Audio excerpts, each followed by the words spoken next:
From Transport Topics in Washington, D.C., this is RoadSigns. Here is your host, Seth Clevenger. Thank you for listening to RoadSigns, the podcast series from Transport Topics that explores the trends and technologies that are shaping the future of trucking. In this episode, we're going to examine the current state of development for self-driving trucks in part 2 of our RoadSigns mini-series on autonomous trucking. Once again, we'll be delving into how and where autonomous commercial vehicles could fit into the freight transportation industry and what it will take to make that vision a reality.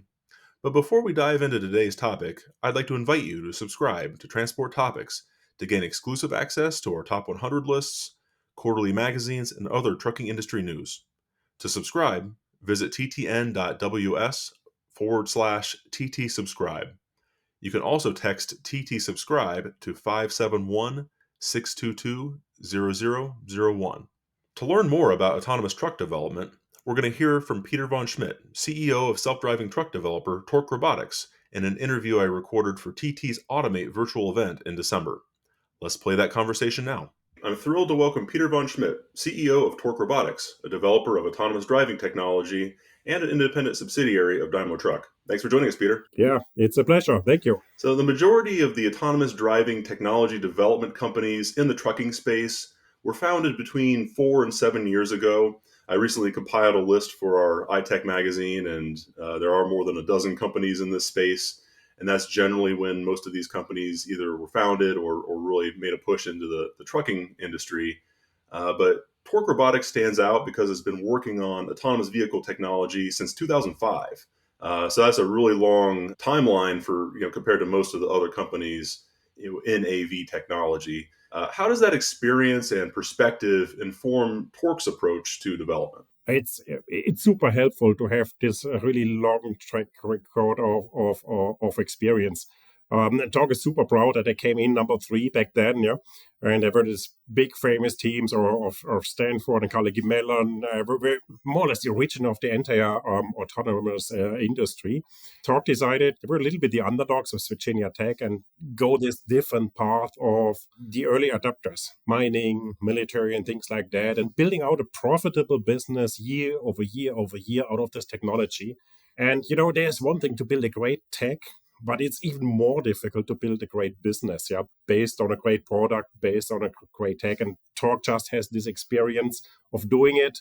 Also with very large vehicles, trucks are large, but mine trucks are large, military vehicles are large. There's also a lot of carryover from this expertise that helps a lot on the new mission. And then Torc was one of the first to really see the tectonic shift from robot taxi to robot trucking, which has recently taken place in the space. And they were right, yeah.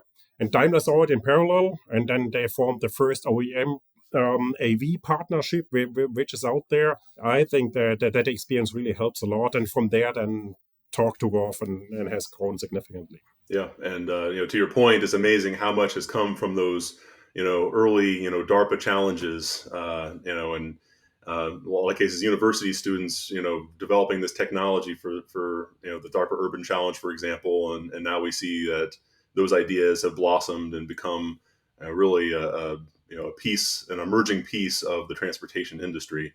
Fast forward to where we are today. Torc is working with an advisory board that includes a number of some of the biggest players in the trucking industry. One of those companies, one of those advisors is Schneider, which just announced a pilot program with Torc just a few months ago. So could you give us an update on Torc's on-road testing and validation efforts, including that pilot with Schneider? Oh, yeah, more than welcome. Before we hit roads, there's a lot of things until new software really hits the road, be it a lot of checks that are done, close course testing, simulation, very small setups, and then finally we are on public roads, and the latest status is really driving customer pilots. We are still doing the majority of public road testing, by the way, hauling concrete blocks. Sounds weird, but for a development process, it's also not that bad that you don't have any disruptions. If something goes wrong, you can immediately analyze what happened, and the load does not necessarily arrive on a fixed time at a fixed point. But as I said, it's important that we do not only develop a cool tech, but a great business.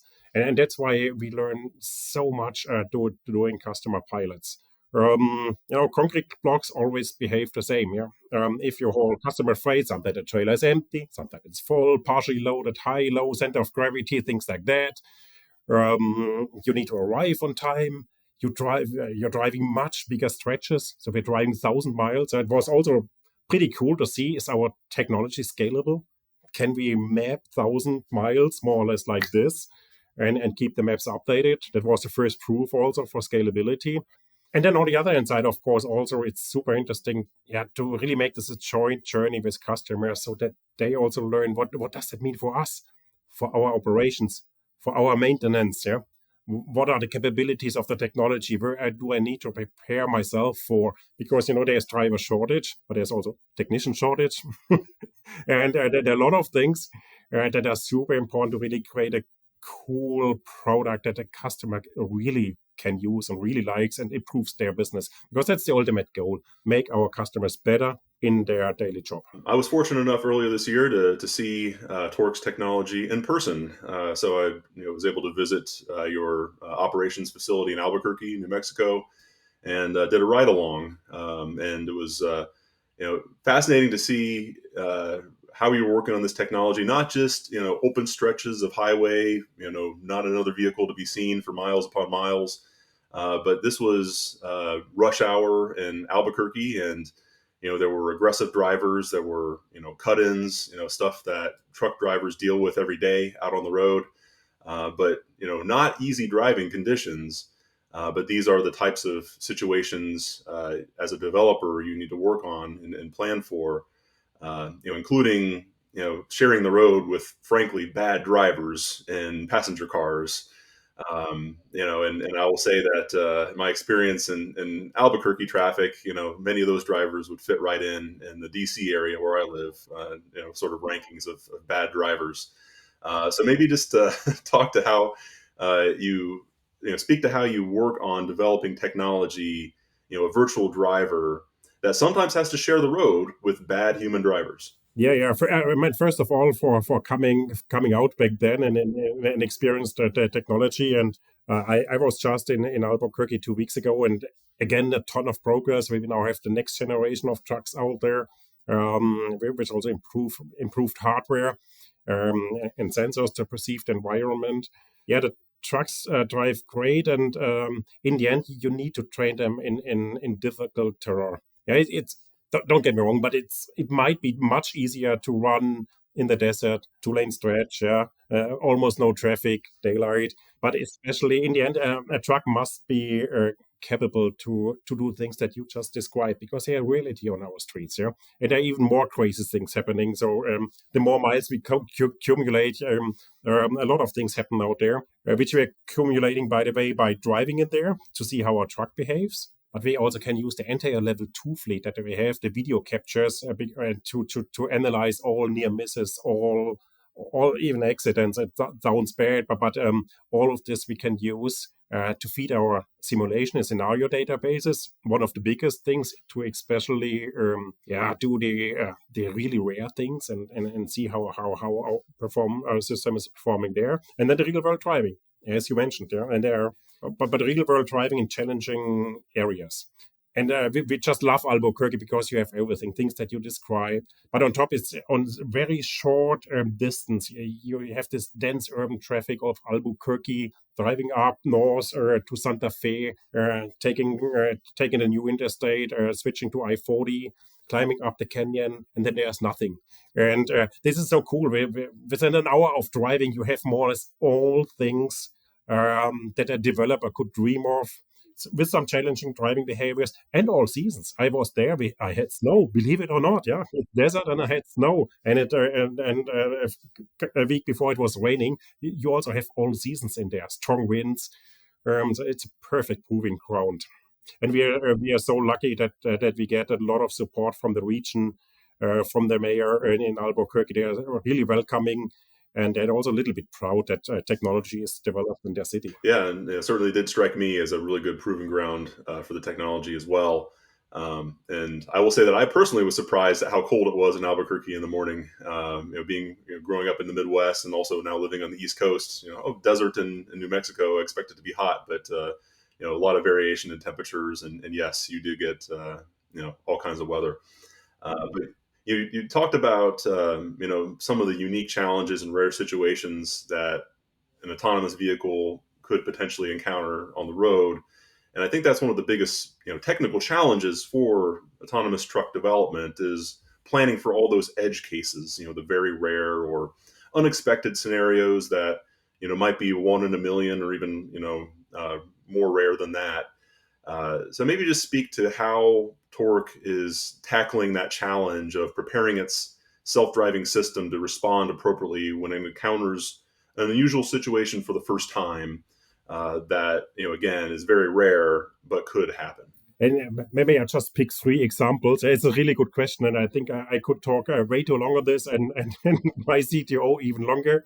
But there's one aspect. For example, if you want to test physically, that's close course testing. Here in Blacksburg, I'm currently in Blacksburg. We have a test drive from or a test track 500 meter, half a mile from our office. Not even that's just perfect. It belongs to VTTI, and the teams were just experimenting. Hey, what about spontaneous changes in the construction site? You can set it up, stage it, change it. It's safe. It's closed course, and can play around and really provoke critical situations that you don't want to do on public roads, obviously. Yeah, so that's one thing. How and I think also really nice having this proving ground really right around the corner.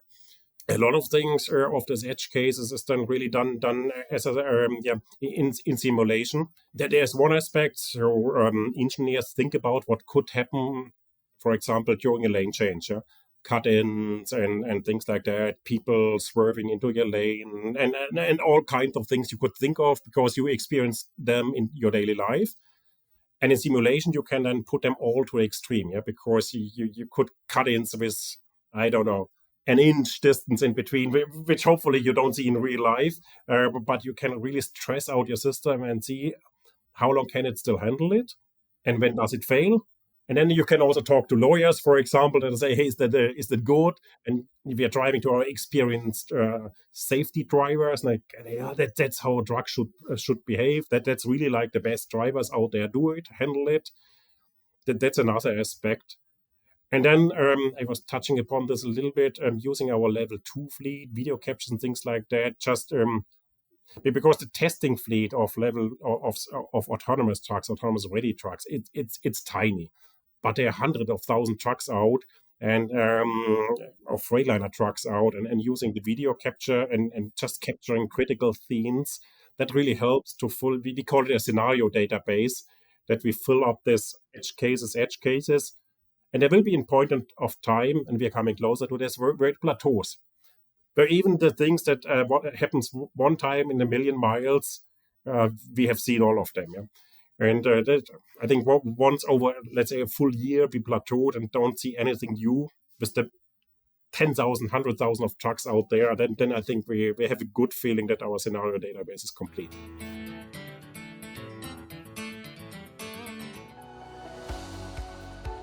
Are you using Apple Podcasts to listen to RoadSigns? Here's how you can get the most out of your experience. First, subscribe to RoadSigns podcast channel and make sure the Apple Podcast app is downloaded on your mobile device. Second, pick the episode you'd like to listen to. Third, to find more out about the episode, scroll down on the player page to see the guest details, the mission of the episode, and links to more audio offerings. You're sure to enjoy it. If you're still having difficulties tuning in, email us at share@ttnews.com for more help. Happy listening. It's hard to plan for, an earthquake happening and shaking up the road in front of the truck or something, so unusual. But, it's amazing. We had an absurd situation. One of our trucks got struck by lightning. I mean, how probable is that? Yeah, no one planned for it. Yeah, and things like that. And that's why you also just on the one hand side need to drive, and then tap into the huge database. There's more crazy things that your engineers think of in the first minute. Yeah, and I do want to go back to one of the points you raised earlier, and that's this integration work with autonomous truck developers, autonomous driving system developers with the vehicle platform. So in recent years, we have seen several autonomous driving development companies form partnerships with truck manufacturers. Case in point, of course, is Daimler Truck and Torc Robotics. The goal, of course, being to install the technology at the factory level rather than as an aftermarket system, and also design the vehicle to have the redundancy it needs to support level 4, unmanned operation. If you take a driver out, you need to have extra components, extra fail safes, because you can no longer rely on a driver to back the system. So Torc is somewhat unique in that it's an independent subsidiary of Daimler Truck. Right? Daimler acquired a controlling stake in the company in 2019. But there are other examples, as I mentioned, of these AV OEM alliances across the industry. And I think you have a great perspective on this, Peter. Of course, before you stepped in to lead Torc, you were the head of Daimler Truck's autonomy technology group. And we've already seen in your case, the work of Torc and Daimler together on a level 4 ready Freightliner Cascadia. Again with redundant steering, braking, other critical systems that ensures safety. When there's not a driver behind the steering wheel. So just tell us more about that collaboration work, and why is it so important to have a truck platform that's truly designed for fully autonomous operation, rather than installing the sensors and software, on more of an aftermarket basis. Oh, that's an excellent question. And I do also now a little bit marketing session for my old company, Freightliner here, yeah. But we call it autonomous ready Cascadia. That's really the foundation, and define it, let's say, as a little bit a stripped down chassis. No sensors, no computes yet, but just the redundancy that you need in braking, steering, and things like that. I think what Freightliner did is I'm absolutely convinced that's the absolute benchmark in how such a system should be designed, because it was designed from ground up, not just, hey, what's there on the market, let's retrofit it in. It seems to be redundant.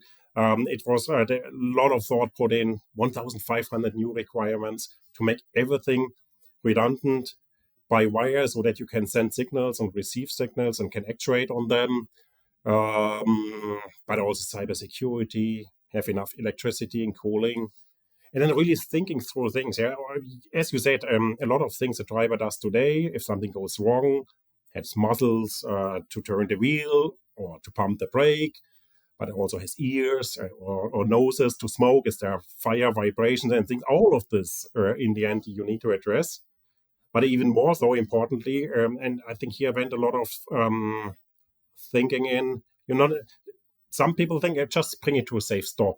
But what does that mean? I mean, there is not always a shoulder, or you are in a tunnel, you're in a bridge, you're on a railway crossing. It's not safe to bring the truck to a stop now. So it's designed in, the truck should at least drive 10 minutes to arrive a really safe harbor, more or less whatever happens to the truck.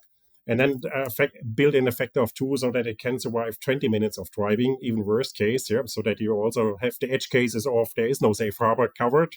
And then for at least an hour or even more, still send signals to the outside world. I'm here. I have a problem. Please rescue me. I think I mean, that's important. That's important. And then all of this is developed into the base platform of the autonomous ready Cascadia. I think it really sets a super cool standard. Yeah, we had a discussion, is it over-engineered or not? But I don't think that you can over-engineer safety in such a critical application. I think that's the standard that you should meet. Proud of this as you're still here, because I was part of this, and but also proud now because I want the Torc virtual driver on the safest platform you could dream of, which is the autonomous ready Cascadia. Safety is always, since day one, saving lives, safety, that's Torc's mission.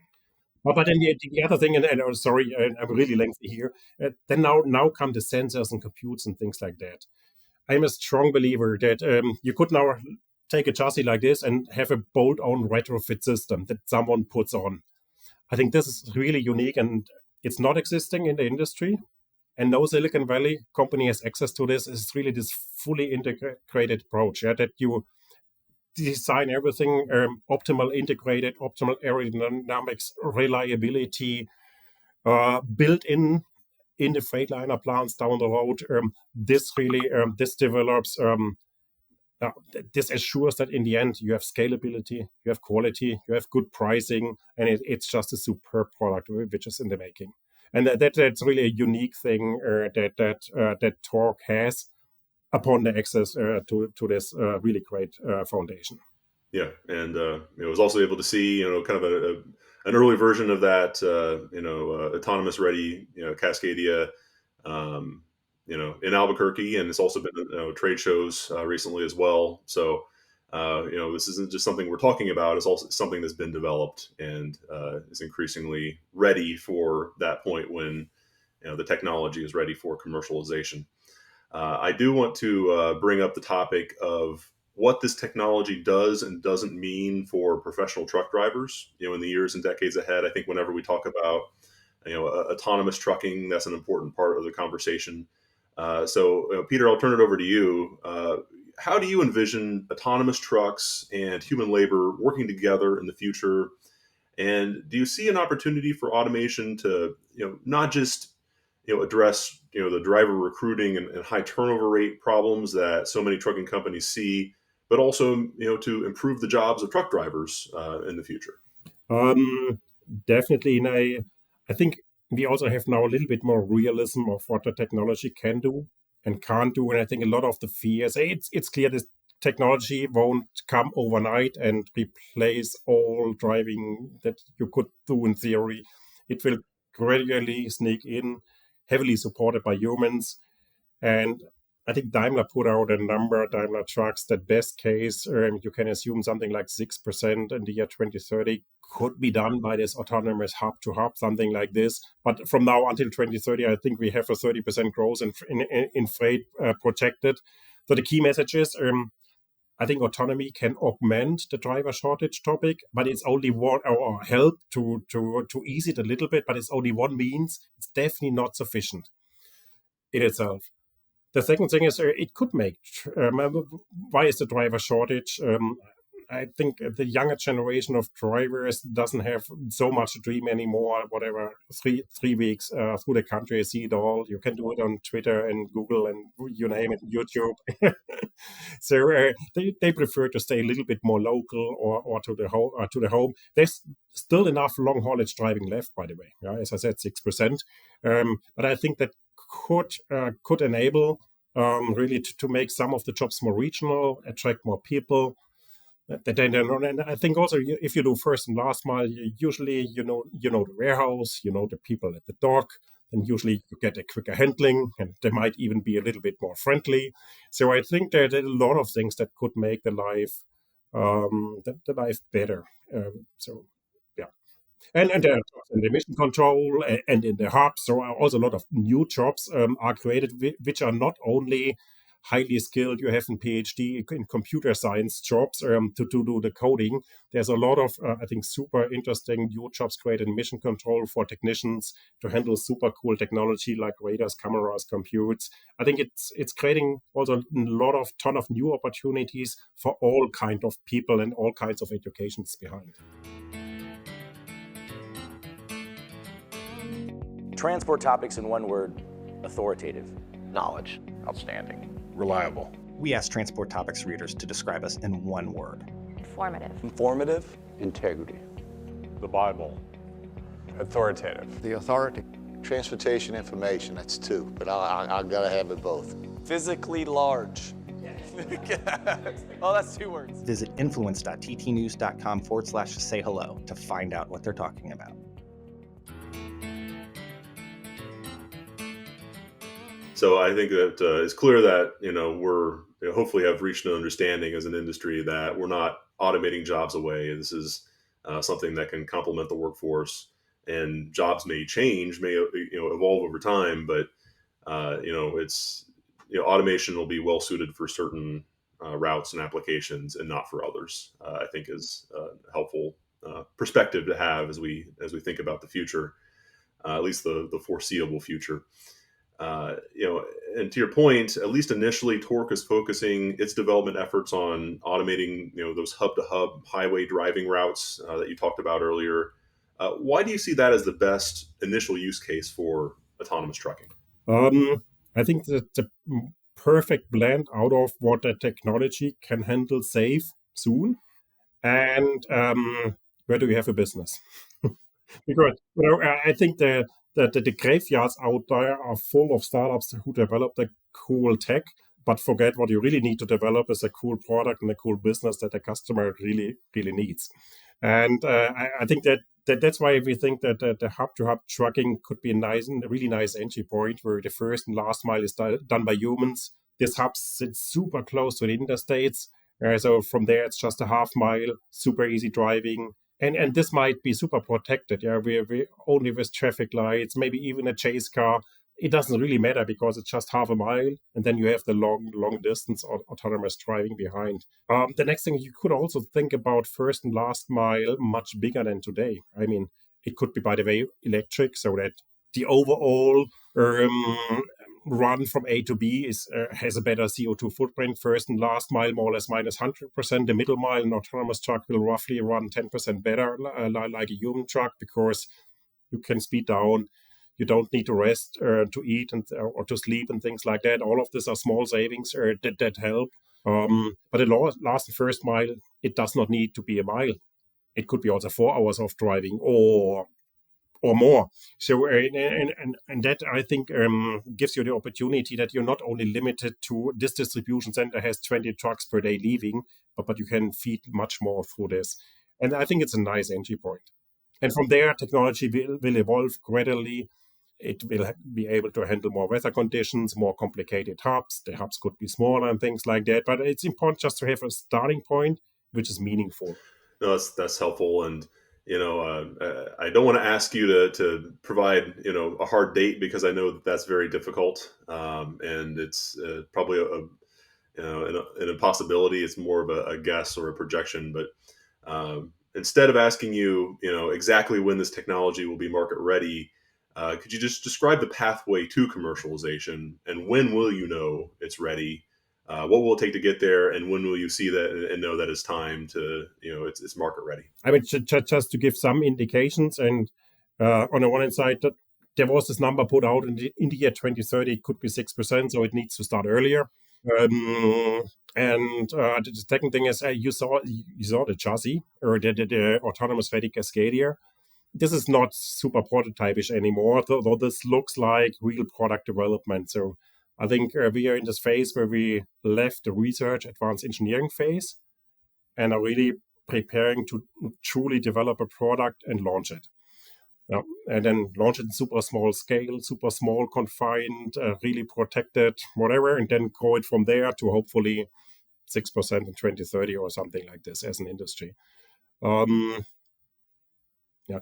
To get there, there's a ton of homework to be done.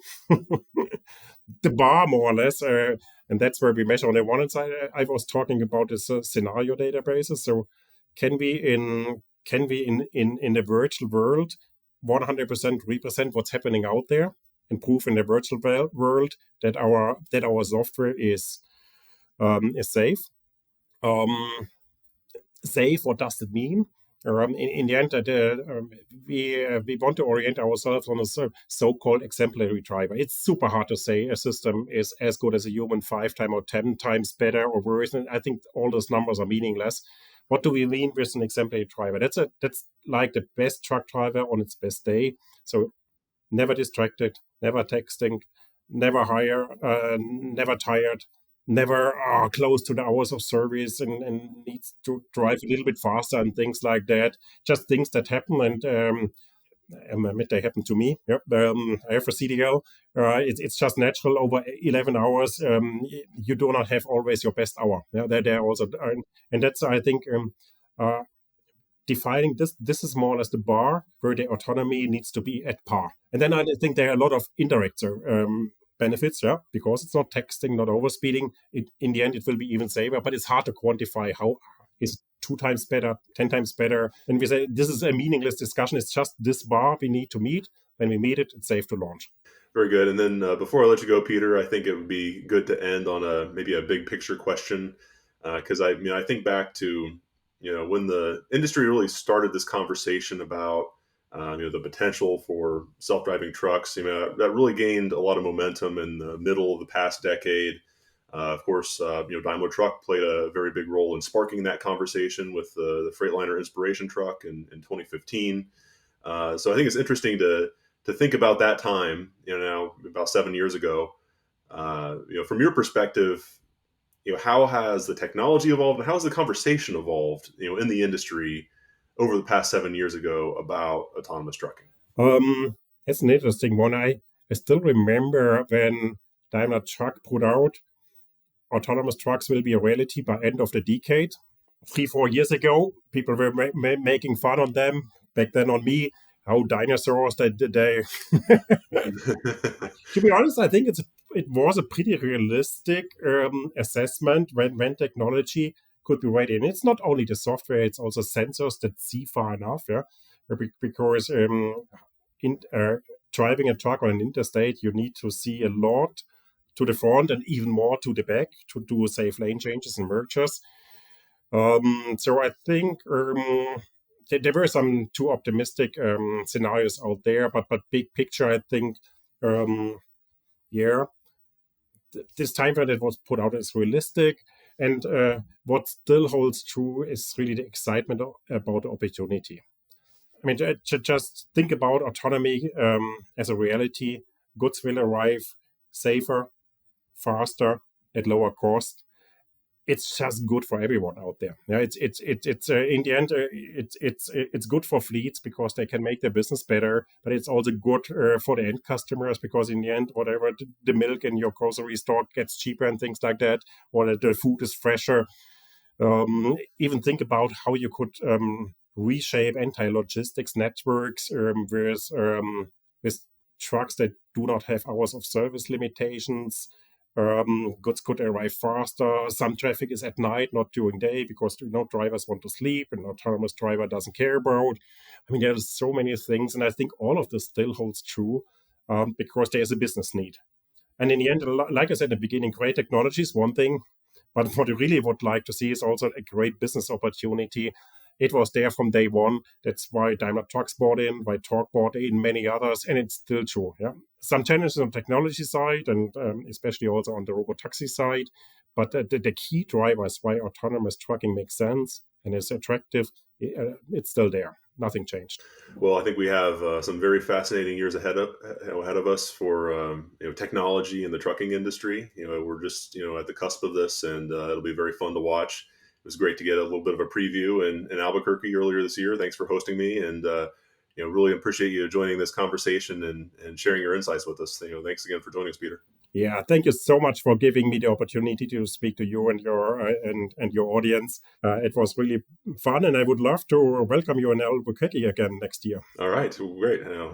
I'll take you up on that. Thanks again, Peter. Thank you. Did you know you can ask Alexa to open Transport Topics? In just 1 minute, you will hear the biggest trucking headlines of that day. Be prepared and start your morning off right with Transport Topics. Before we close, let's take a moment to revisit our original questions. How and where could autonomous trucks fit into the freight transportation industry? And what will it take to make that vision a reality? As we've heard during this episode, autonomous truck developers continue to make progress toward commercialization by partnering with truck makers, fleet operators, and other industry stakeholders. That work is laying the foundation for commercial deployment at scale in the years ahead, particularly in applications such as hub-to-hub routes that are well suited to automation. And looking ahead to trucking's future, it's becoming easier to see how those types of deployments could potentially support the trucking industry's workforce by gradually shifting some driver jobs toward regional and local routes that provide more home time than long-haul jobs. If you've enjoyed this episode of RoadSigns, please let others know. Rate and review us on Apple Podcasts, Spotify, or wherever you listen to podcasts. If my questions have sparked questions of your own, share them with me and the RoadSigns team at share@ttnews.com. Also, let us know how we did by texting TT Survey to 571-622-0001. And of course, RoadSigns will be back soon with part 3 of our mini-series on autonomous trucking. Until then, I'm Seth Clevenger. Thank you for listening.